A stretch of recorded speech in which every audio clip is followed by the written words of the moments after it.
কোটা সংস্কার আন্দোলনকে কেন্দ্র করে সহিংসতার ঘটনায় ঢাকা মহানগরের বিভিন্ন থানার মামলায় গ্রেপ্তার ৪২ জন এইচএসসি পরীক্ষার্থীকে জামিন দিয়েছেন আদালত। সিএমএম কোর্টে আছেন সহকর্মী মোহাম্মদ মনিরুজ্জামান। বিস্তারিত জানতে যুক্ত হচ্ছে তার সঙ্গে।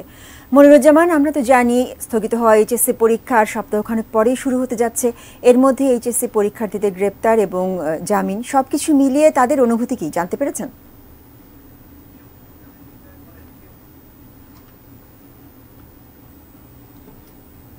ধন্যবাদ উর্মি। কোটা সংস্কার চলমান যে কোটা সংস্কার আন্দোলন ঘিরে ৪৬ এইচএসসি পরীক্ষার্থীকে কিন্তু দুইটি আদালত থেকে জামিন দেওয়া হয়েছে। তার মধ্যে ৩৭ জনকে দেওয়া হয়েছে ঢাকার সিএমএম আদালত থেকে এবং বাকি ৫ জনকে দেওয়া হয়েছে চিফ জুডিশিয়ারি ম্যাজিস্ট্রেট আদালত থেকে। তো আমরা এখানে আগেই সংবাদ পেয়েছিলাম যে ৩:৩০ নাগাদ এই এইচএসসি পরীক্ষার্থী যারা কারাগারে আছেন তাদের জামিন বিষয়ে শুনানি শুরু হবে, সেই অনুযায়ী আমরা এখানে ছিলাম।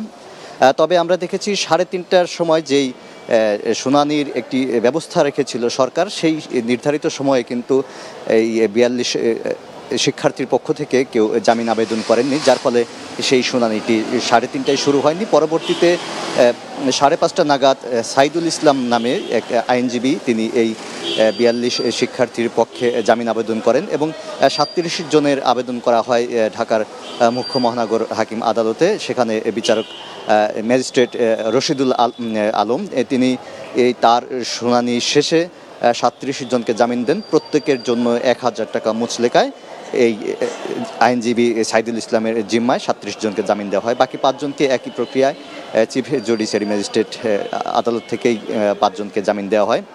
সেখানেও কিন্তু শিক্ষার্থীদের পক্ষ থেকে জামিন আবেদন করা হয়নি। পরবর্তীতে এই একই আইনজীবী যিনি সিএমএম কোর্টে আবেদন করেছিলেন তিনি জুডিশিয়ারি ম্যাজিস্ট্রেট আদালতে আবেদন করেছেন। সেখানে কিন্তু ঢাকা শহরের ঢাকা জেলার বিভিন্ন থানায় যে ৫ জন শিক্ষার্থী গ্রেপ্তার হয়ে কারাগারে আছেন তাদের পক্ষে সেই আইনজীবী আবেদন করেছিলেন। তো আমরা দেখেছি আজকে এই যদিও এই আলোচিত এই ঘটনা শিক্ষার্থীদের জামিন আবেদনের বিষয়টি, তবে আমরা দেখেছি শিক্ষার্থীদের পক্ষ থেকে কেউ এই আদালত প্রাঙ্গণে আসেনি, যার ফলে শিক্ষার্থী কোনো স্বজনের সাথে আমাদের কথা বলার সুযোগ হয়নি। যেটি জানিয়েছেন আইনজীবী যে ৩:৩০টার যে শুনানির কথা ছিল সেখানে কোনো আইনজীবী শিক্ষার্থীর পক্ষে কোনো আইনজীবী জামিন আবেদন না করার ফলে শিক্ষামন্ত্রী সাইদুল ইসলাম আইনজীবী যিনি তাকে নির্দেশ দেন এই শিক্ষার্থীদের পক্ষে জামিন আবেদন করার এবং সেই নির্দেশক্রমে তিনি আবেদনটি করেন। তিনি জানিয়েছেন যে যেহেতু ১১ আগস্ট থেকে এইচএসসি পরীক্ষা শুরু হবে, তো সরকার এই বিষয়টি মানবিকভাবে বিবেচনা করে শিক্ষার্থীদের একটি সুন্দর এবং